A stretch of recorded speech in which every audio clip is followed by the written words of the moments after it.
A very good morning to all of you. Good morning, sir.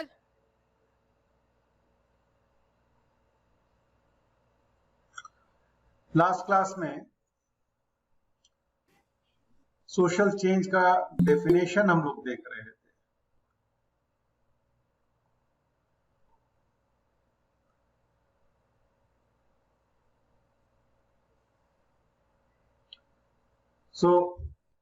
वहीं से फिर शुरू करते हैं हम लोग रिकैप करते हुए लास्ट क्लास।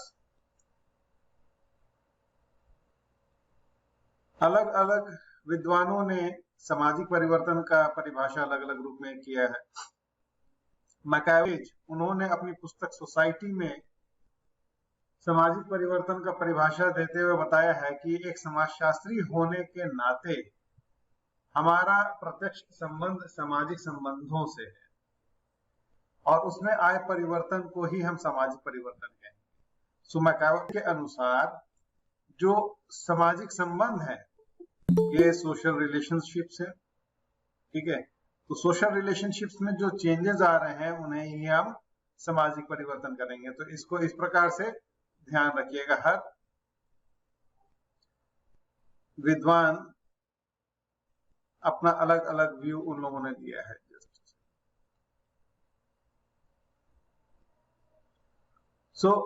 सामाजिक संबंध में जो परिवर्तन हो रहे हैं, सामाजिक संबंध क्या है, जैसे उदाहरण हमने दिया था कि पिता और बेटे के बीच में संबंध है, हस्बैंड और में संबंध है। ये संबंधों में जो परिवर्तन आ रहा है उसे ही हम सामाजिक परिवर्तन कहते हैं। नेक्स्ट, डेविस महोदय ने संगठन में आ रहे परिवर्तन को सामाजिक परिवर्तन कहा है। अर्थात सामाजिक संरचना और उसके प्रकार है, सोशल स्ट्रक्चर और फंक्शन, ठीक है। समाज की संरचना और प्रकार। तो डेविस से ध्यान रखिएगा। डेविस ने कहा है कि सोशल स्ट्रक्चर में अगर चेंज हो रहा है और फंक्शन में अगर चेंज हो रहा है तो उसे हम सामाजिक परिवर्तन कहेंगे। So what is social change according Davis?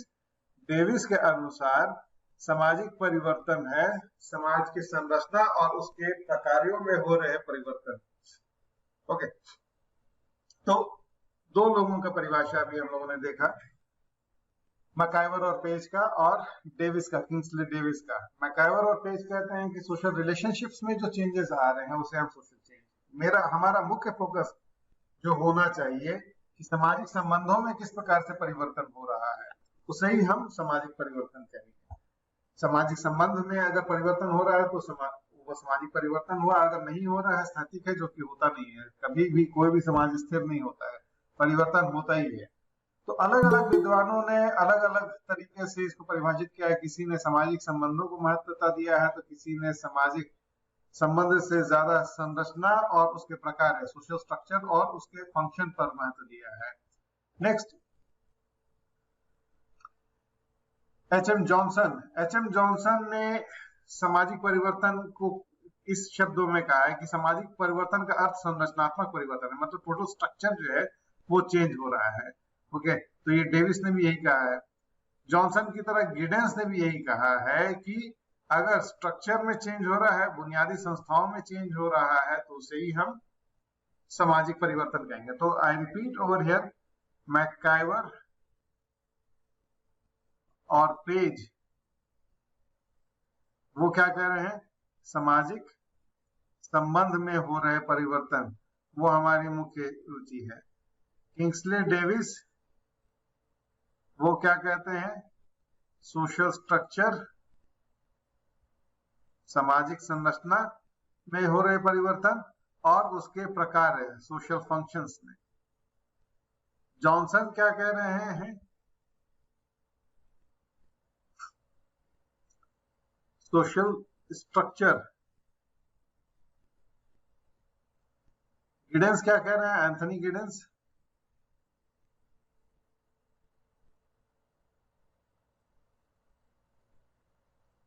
वो कह रहे हैं स्ट्रक्चर में हो रहा चेंज और इंस्टीट्यूशंस में आ रहा चेंज। समाज में बहुत सारे इंस्टीट्यूशंस होते हैं, इनमें जो हो रहा चेंज है उसे ही, वही विषय वस्तु है हमारा सामाजिक परिवर्तन का। अलग अलग लोगों ने अलग अलग अपना व्यू दिया है, चाहे वो डेविस हो, चाहे जॉनसन हो, या फिर एंथनी गिडेंस हो, या मैकआइवर और पेज हो। लेकिन ज्यादातर जो लोग आप देखेंगे, जॉनसन हो, गिडेंस हो, किंग्सले डेविस हो, ये लोग सभी सोशल स्ट्रक्चर में आ रहे चेंज को सोशल चेंज कहा है। सिर्फ मैकआइवर और पेज जो है वो सोशल रिलेशनशिप में हो रहे चेंजेस को सोशल चेंज कर। नाउ जो ये स्लाइड शेयर कर रहे हैं उसका स्क्रीनशॉट आप ले लिए, वो आपका नोट्स के तौर पर काम करेगा। इसको हम एक्सप्लेन करते जा रहे हैं, आप अपना इसे स्क्रीनशॉट ले लीजिए। ऊपर की परिभाषाओं के संबंध में यह कहा जा सकता है कि परिवर्तन एक व्यापक प्रक्रिया है। व्यापक मतलब हर जगह ये हो रहा है, सर्वव्यापी है। समाज के किसी भी क्षेत्र में विचलन को सामाजिक परिवर्तन कहा जा सकता है। विचलन होता है डिवाइस, जो नॉर्म्स होता है, ओके, नॉर्म्स को अगर फॉलो नहीं किया जा रहा है, उसमें चेंजेस आ रहा है, तो वो भी सामाजिक परिवर्तन है। अब विचलन को सामान्य तौर पर हम लोग नेगेटिव अर्थ ही प्रदान करते हैं कि सामाजिक मानक जो है उनका पालन नहीं किया जा रहा है, तो वो एक विचलन है।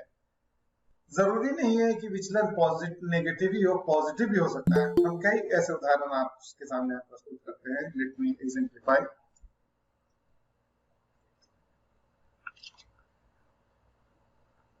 10:40 हो गया, इसके बाद जो लोग आएंगे उनको प्रवेश नहीं मिलेगा। समय से सभी लोग आए, बार बार बीच बीच में एंट्री लेते हैं।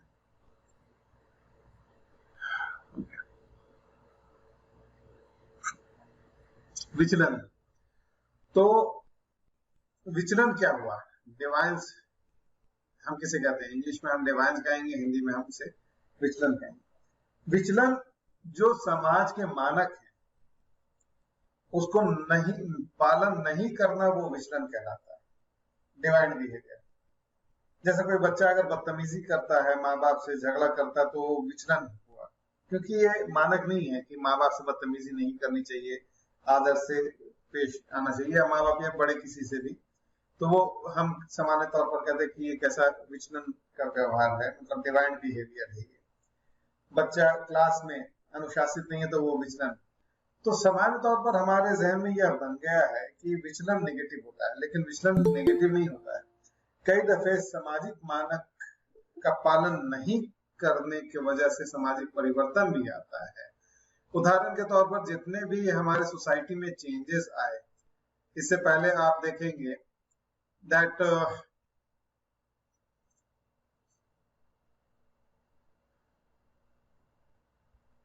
अब नहीं करेंगे, जो ऑलरेडी आ चुके हैं।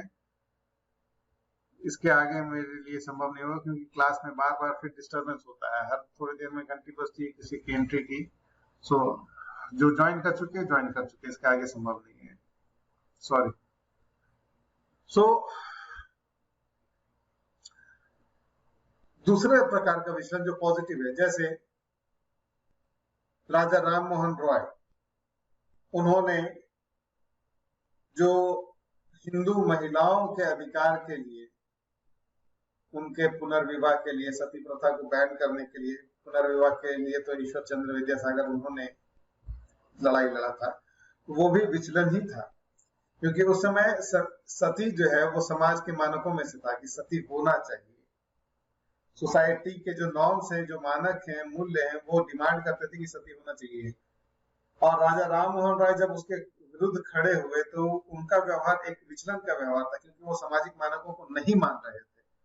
तो उसके वजह से परिवर्तन आया, समाज में चेंज आया। सिर्फ राजा राम मोहन राय नहीं, ऐसे बहुत सारे और लोग, वे जो हिंदू समाज में कुरीतियां थी उसके विरुद्ध खड़े हुए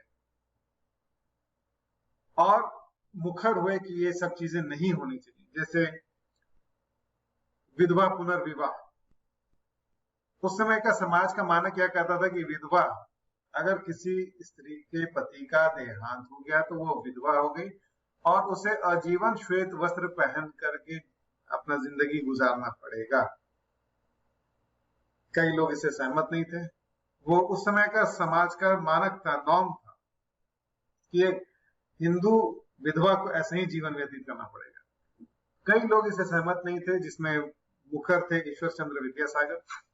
वो खड़े हुए और उन्होंने कहा कि नहीं, एक स्त्री जिसके पति की मृत्यु हो चुकी है तो वो कोई पशु नहीं है कि उसे एक खूंटा से बांध कर रख दिया जाए जिंदगी भर। अगर उसके पति की मृत्यु हो गई है तो उसको भी अधिकार है दोबारा शादी कर सकती है। जिस तरीके से एक मर्द दोबारा शादी कर सकता है, एक स्त्री को भी अधिकार होना चाहिए कि वो दोबारा शादी कर सके। तो ये एक विचलन का व्यवहार था ईश्वर चंद्र विद्यासागर का, और उस विचलन की वजह से स्त्रियों को समानता मिली। हिंदू विधवा पुनर्विवाह अधिनियम पास किया गया और हिंदू औरतों को भी यह अधिकार दिया गया कि वे पुनर्विवाह कर सकती।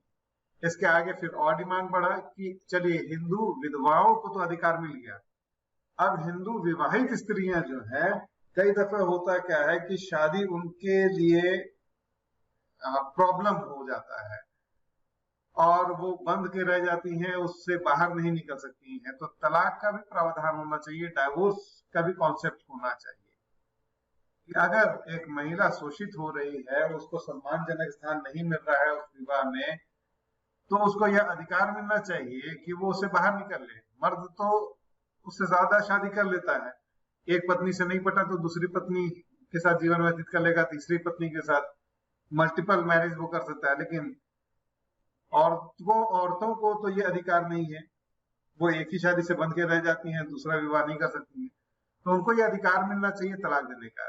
फिर ये लड़ाई लड़ी गई और उसके बाद हिंदू स्त्रियों को, विवाहित स्त्रियों को तलाक लेने का प्रावधान दिया गया संविधान में, फिर लॉ बना करके इसको पास किया गया। फिर बात उठी कि हिंदू स्त्रियों को संपत्ति में अधिकार नहीं मिलता है। ये सारे चेंजेस जो हिंदू समुदाय में आ रहे थे। आप ये कहेंगे कि बाकी समुदायों में ऐसा क्यों नहीं?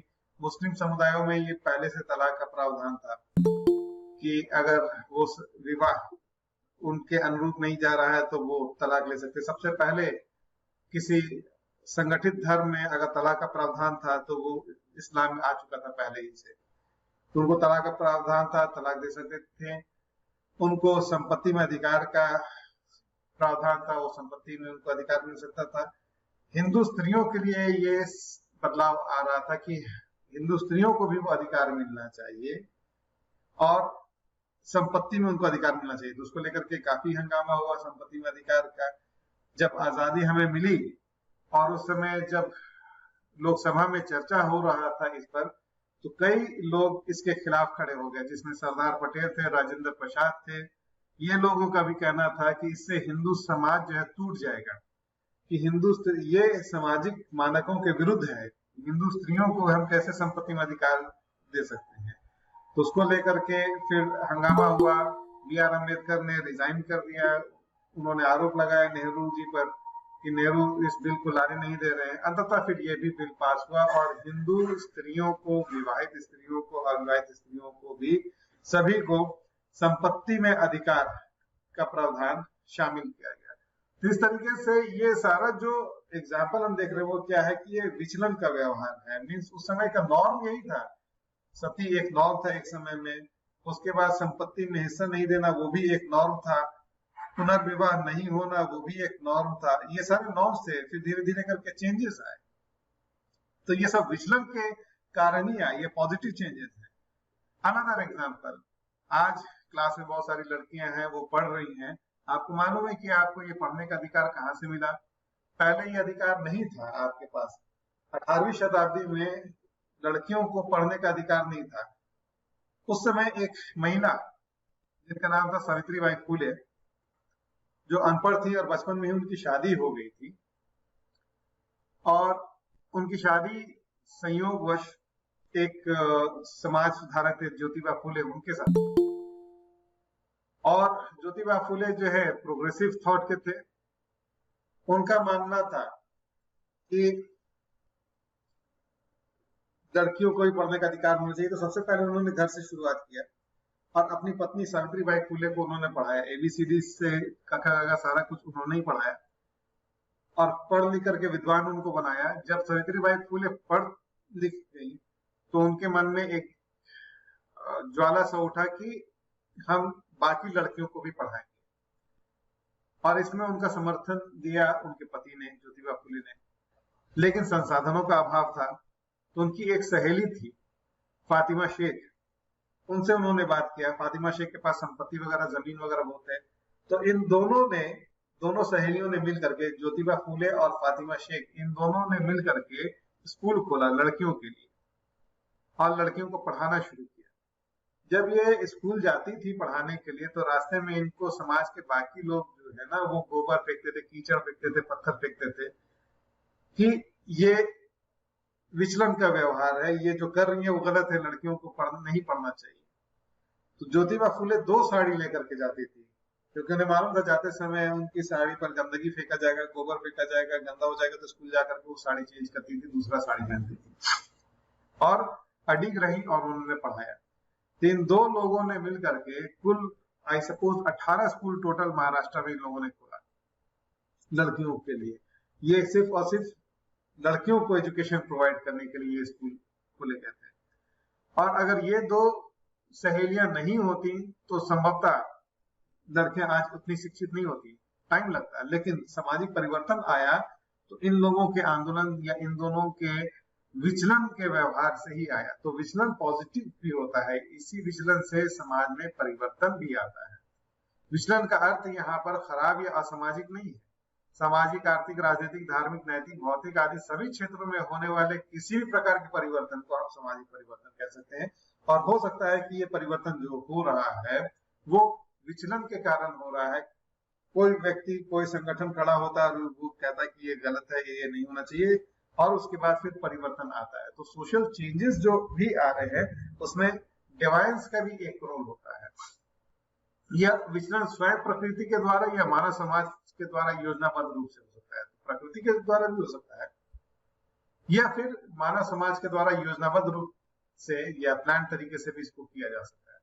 परिवर्तन या तो समाज के समस्त ढांचे में आ सकता है अथवा समाज के किसी विशेष पक्ष तक ही सीमित हो सकता है। तो ये भी हो सकता है कि सोसाइटी पूरा स्ट्रक्चर ही चेंज हो, या हो सकता है कि सोसाइटी का एक पार्ट तक ये सीमित है। जैसे ये महिलाओं के बारे में हमने जितना भी उदाहरण दिया, तो वो महिलाओं तक महदूद रहा, वो उनको प्रभावित किया महिलाएं उससे शिक्षित हुई, लेकिन ट्राइबल्स को उससे फायदा नहीं मिल पाया, या शेड्यूल्ड कास्ट जो थे उनको उससे फायदा नहीं हो पाया। तो परिवर्तन एक सेक्टर तक सीमित हो सकता है या हो रहा है। मतलब ये अब है क्या कि ज्योतिबा फुले, सावित्रीबाई फुले या फातिमा शेख, उनका फोकस एरिया था कि लड़कियों को शिक्षित करना है, तो लड़कियों पर उन्होंने फोकस किया, पूरा सोसाइटी को चेंज करने का उनका ये नहीं था। हाँ, इसके परिणाम स्वरूप समाज पर इनडायरेक्टली भी चेंज आता है, क्योंकि लड़कियां जब शिक्षित होती हैं तो सोशल स्ट्रक्चर भी जो है वो चेंज होना शुरू होता है। चेंज कैसे होना शुरू होता है कि लड़कियां जो है वो शिक्षित होकर के उनकी भूमिका परिवर्तित होती है समाज में, वर्कफोर्स में वो एंटर करना शुरू करती हैं, सरकारी महकमे में, कार्यालयों में वो प्रवेश करना, तो टोटल सोशल स्ट्रक्चर जो है वो भी चेंज होना शुरू होता है। ये महिलाएं अगर शिक्षित नहीं होती, औरतें शिक्षित नहीं होती, तो उनकी भागीदारी जो है आर्थिक क्षेत्र में, सामाजिक क्षेत्र में, राजनीतिक क्षेत्र में, इनमें भागीदारी इनकी कम होती या नहीं के बराबर। नेक्स्ट, परिवर्तन एक सर्वकालिक घटना है, हमेशा होते रहता है, ये किसी न किसी रूप में हमेशा चलने वाली प्रक्रिया है।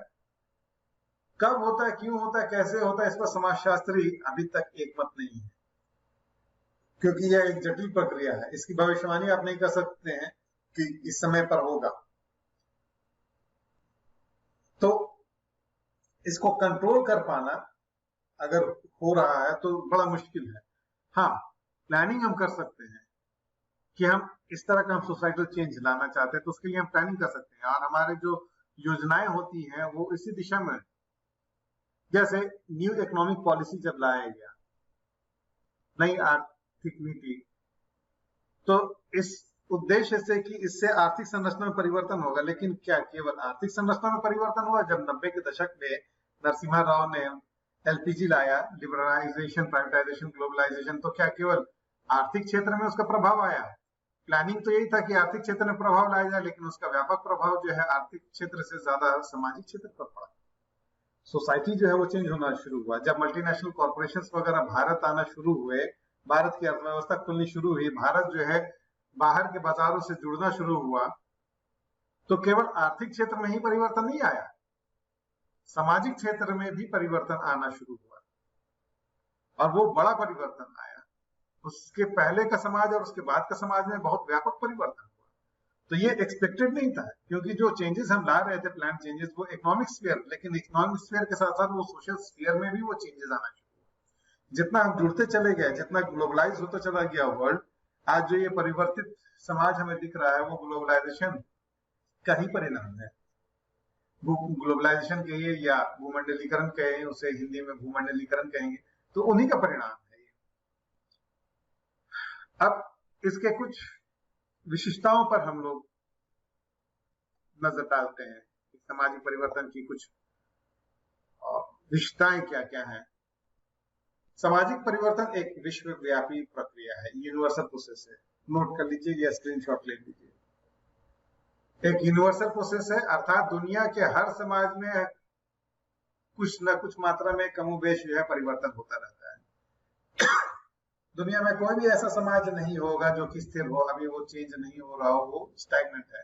स्टैग्नेंट सोसाइटी नहीं रहता है, ज्यादा लंबे समय तक कोई भी समाज जो है स्थिर नहीं रह सकता है, समाज हमेशा परिवर्तित होता रहता है। तो ये एक विश्वव्यापी प्रघटना है, यह एक सर्वकालिक प्रघटना है, यह एक अनंत प्रघटना है, मीन्स कंटिन्यूअस प्रोसेस है, ये चलता रहता है। यह संभव है कि परिवर्तन की रफ्तार कभी धीमी हो, कभी तीव्र हो, लेकिन परिवर्तन समाज में चलने वाली एक अनवरत प्रक्रिया है, ये कंटिन्यूअस प्रोसेस है। कहीं ज्यादा हो सकता है, कहीं कम हो सकता है, कभी ज्यादा हो सकता है, कभी कम हो सकता है,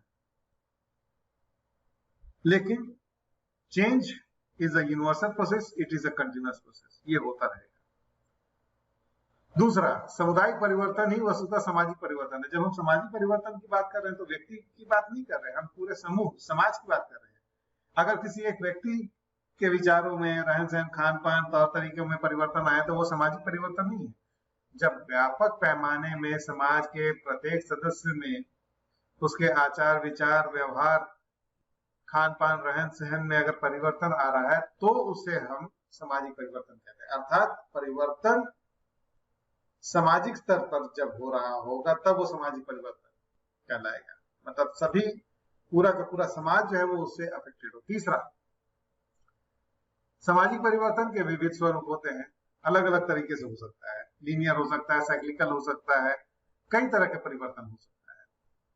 प्रत्येक समाज में सहयोग, समायोजन, संघर्ष या प्रतियोगिता की प्रक्रियाएं चलती रहती हैं, जिससे सामाजिक परिवर्तन विभिन्न रूपों में प्रकट होता है। हर सोसाइटी में कॉन्फ्लिक्ट भी होता है, कॉपरेशन भी होता है, कंपटीशन भी होता है, एडजस्टमेंट भी होता है। आपको यहाँ पर यह दिख रहा होगा कि आज कॉन्फ्लिक्ट ज्यादा है हमारी सोसाइटी में, कॉन्फ्लिक्ट के साथ कॉपरेशन भी होता है,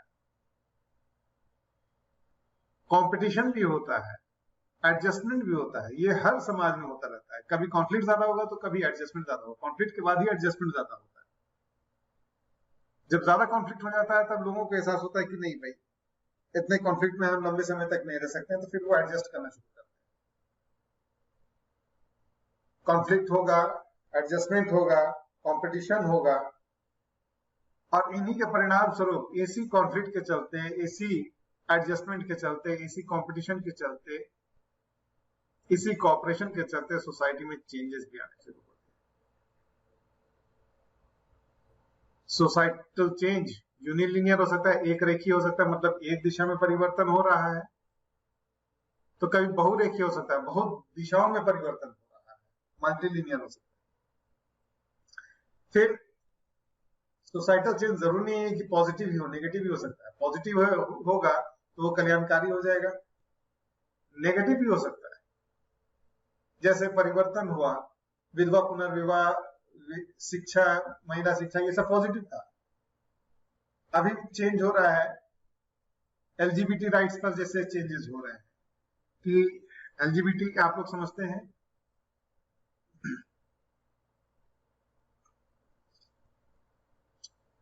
कोई समझते हैं एलजीबीटी किसे कहते हैं? No sir. कई दफे ये न्यूज में रहता है, चलिए समझाते हैं। एल बी, 1 सेकंड से अलग से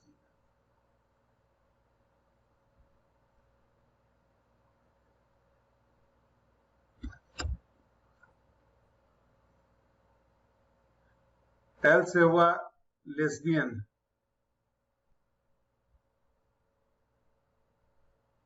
जी से हुआ गे, बी से हुआ बाइसेक्सुअल और टी से हुआ ट्रांसजेंडर। ये क्या होता है? लेस्बियन हम कहते हैं जब महिला महिला के साथ संबंध स्थापित करती है, ठीक है, फीमेल प्लस फीमेल, अर्थात एक लड़की के साथ संबंध स्थापित करती है, उसी से शादी करना चाहती है, तो उस संबंध को हम लोग बोलते हैं लेस्बियन संबंध। गे होता है मेल का मेल के साथ संबंध, एक पुरुष दूसरे पुरुष के साथ संबंध स्थापित करता है, कई दफा ये शादी में भी परिणित होता है कि एक पुरुष से शादी कर लिया। बाइसेक्सुअल मेल भी हो सकता है, फीमेल के साथ भी हो सकता है। ट्रांसजेंडर जिसे हम नॉर्मली जो हिजड़ा हम जिन्हें कहते हैं, तो उन्हें ट्रांसजेंडर। तो कई समय तक ये लोग जो हैं, समाज इन्हें इनके क्रियाओं को निंदित मानता था, इनके ऊपर एक सोशल टबू था। सोशल टबू का मतलब है कि सामाजिक रूप से बहिष्कृत प्रकार के लोग थे, इस कारण से कई लोग संबंध होते हुए वो नहीं बताते थे किसी को, अन्यथा समाज के लोग उन्हें प्रतिकार की दृष्टि से देखेंगे, निंदा करेंगे। अब आज जाकर के इनके अधिकारों को लेकर के बात हो रही है और लॉज में भी चेंजेस लाया गया। होमोसेक्सुअलिटी पहले एक क्रिमिनल ऑफेंस था। होमोसेक्सुअलिटी का मतलब है कि सपोजली मेल मेल के साथ संबंध स्थापित कर रहा है, तो वो एक क्रिमिनल एक्ट हुआ करता था, अर्थात कोई भी इस तरह का कार्य कर रहा है तो उसको अरेस्ट किया जा सकता, जेल डाला जा सकता। तो 4-5 साल पहले इसको लेकर काफी ये हुआ, धरना प्रदर्शन आंदोलन हुए और उसके बाद फिर कानून में परिवर्तन लाया गया। अब इसको एक क्रिमिनल एक्टिविटी नहीं, मतलब पुलिस अब किसी दो व्यस्क अगर है, वो नाबालिग नहीं व्यस्क अगर हैं और वो दोनों एक ही लिंग से हैं, मेल मेल है या फीमेल फीमेल है, और एक दूसरे से संबंध स्थापित कर रहे हैं, साथ में रह रहे हैं, तो वो आज की डेट में क्रिमिनल ऑफेंस नहीं है। अब धीरे धीरे करके सोसाइटी चेंज हो रहा है, ऐसे संबंधों को भी मान्यता दी जाने लगी है। कई दफा तो ये गांव वगैरह में भी अब ये होने लगा है कि दो लड़कियां वो शादी करना चाह रही हैं, तो गांव के लोग उसको एक्सेप्ट नहीं करते हैं, क्योंकि लड़की लड़की से शादी कैसे कर सकती है। लेकिन सोसाइटी धीरे धीरे चेंज हो रहा है और इस तरह के संबंधों को भी अब स्वीकारा जाने लगा है कि उनको भी अधिकार है, उनको भी सम्मान के साथ जीने का अधिकार है। ये अपना उनका पर्सनल चॉइस है, वो किससे विवाह करना चाहते हैं, किससे संबंध स्थापित करना चाहते हैं, नहीं चाहते हैं। वो जिनसे संबंध स्थापित करना चाहते हैं उनको इसकी आजादी होनी चाहिए।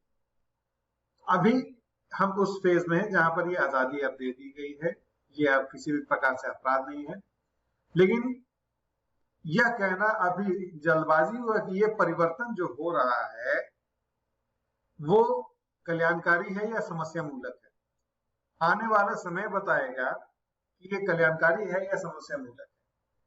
चेंज तो है, लेकिन ये चेंज बेनिफिशियल है सोसाइटी के लिए या आगे और प्रॉब्लम्स होने लगेंगे। आगे यह भी हो सकता है कि ये संख्या बढ़ने लगे, लड़के जो है लड़के से ही शादी करना चाहें, लड़कियां जो है लड़कियों से शादी करना चाहें, तो ये जब जनरलाइज होने लगेगा तब समस्या उत्पन्न होने लगेगी। तो परिवर्तन जो है समस्या मूलक भी हो सकती है और कल्याणकारी भी। परिवर्तन कभी चक्रीय होता है तो कभी उद्विकासीय। चक्रीय का मतलब साइक्लिकल, फिर घूम करके उसी जगह पर आता है, फिर आज पुराना ड्रेस घूम करके आ गया है। आज जो लड़कियां ड्रेस पहन रही हैं, एक ड्रेस कौन सा आता, प्लाजो, तो वो आज का ड्रेस नहीं, पहले भी इस तरह का ड्रेस पहना जाता था। गरारा शरारा जो हुआ करता था वो इसी तरह का ड्रेस होता था। तो घूम फिर करके वही चीज जो है फिर आ रहा है। तो ये चेंज जो है चक्रीय भी हो सकता है। जो पहले था, जो आज हम लेस्बियन, गे, ये सब की बात कर रहे हैं, ऐसा नहीं है कि पहले नहीं था। कई दफा जो धार्मिक संगठन है इसका विरोध करते हैं कि ये भारतीय नहीं है, ये गलत है, ये पश्चिमी देशों से आया हुआ विकृत मानसिकता है। तो वे लोग कभी कोणार्क का मंदिर जाकर के देखें, खजुराहो का मंदिर जाके देखें, वहां पर जो चित्र आपको मिलेंगे वहां पर इस तरह का संबंध दिखाया गया है। महिला का महिला के साथ संबंध, पुरुष का पुरुष के साथ संबंध, पुरुष का जानवर के साथ भी सेक्सुअल संबंध जो है वो दिखाया गया, दर्शाया गया। तो ऐसा नहीं है कि ये आज यूरोपीय देशों ने दिया है, हमारे सोसाइटी में पहले भी था ये इस तरह के संबंध। और उन चित्रों से क्या प्रतीत होता है कि उस समाज में इन संबंधों को मान्यता होगी, तभी तो ऐसे चित्र या इस तरह की जो मूर्तियां हैं वो आपको मंदिरों में मिल रहे हैं। मान्यता अगर नहीं होती तब मंदिर में तो मिलने का सवाल ही नहीं होता। खजुराहो के मंदिर में जाइएगा, वहां पर आपको इस तरह के बहुत चित्र मिलेंगे। तो सामाजिक मान्यता थी तभी तो इस तरह के चित्र हैं।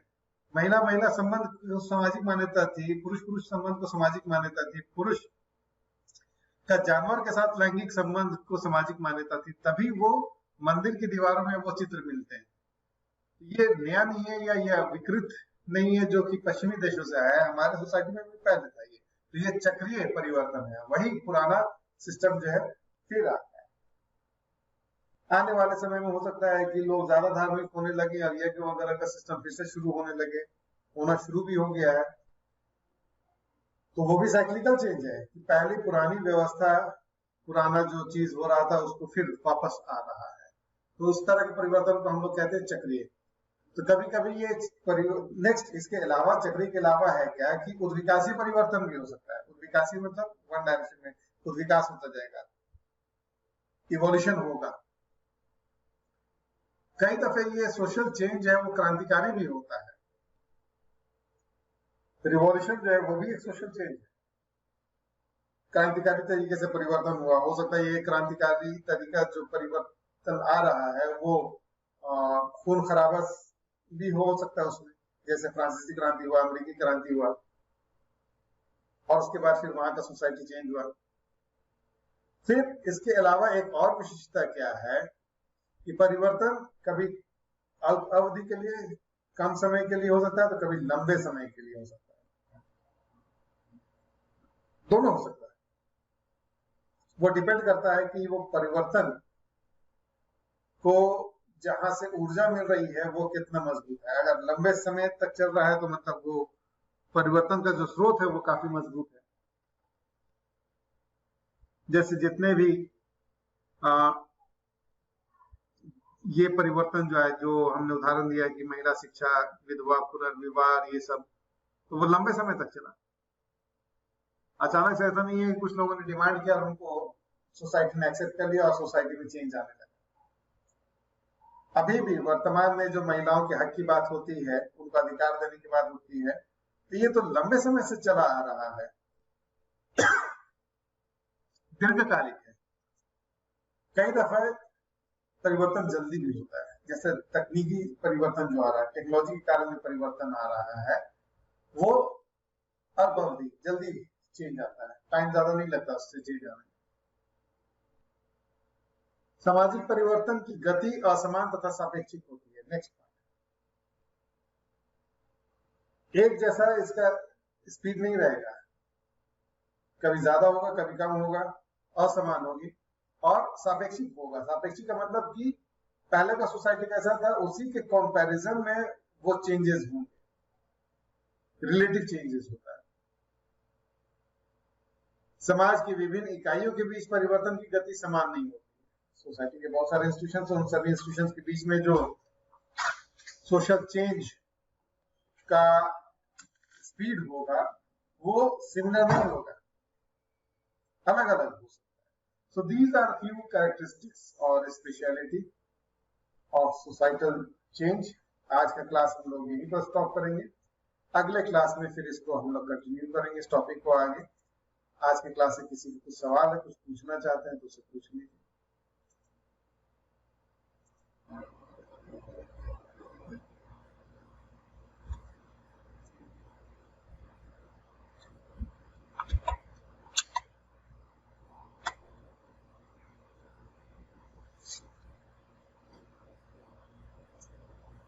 कोई सवाल नहीं, यहीं पर हम लोग स्टॉप करते हैं।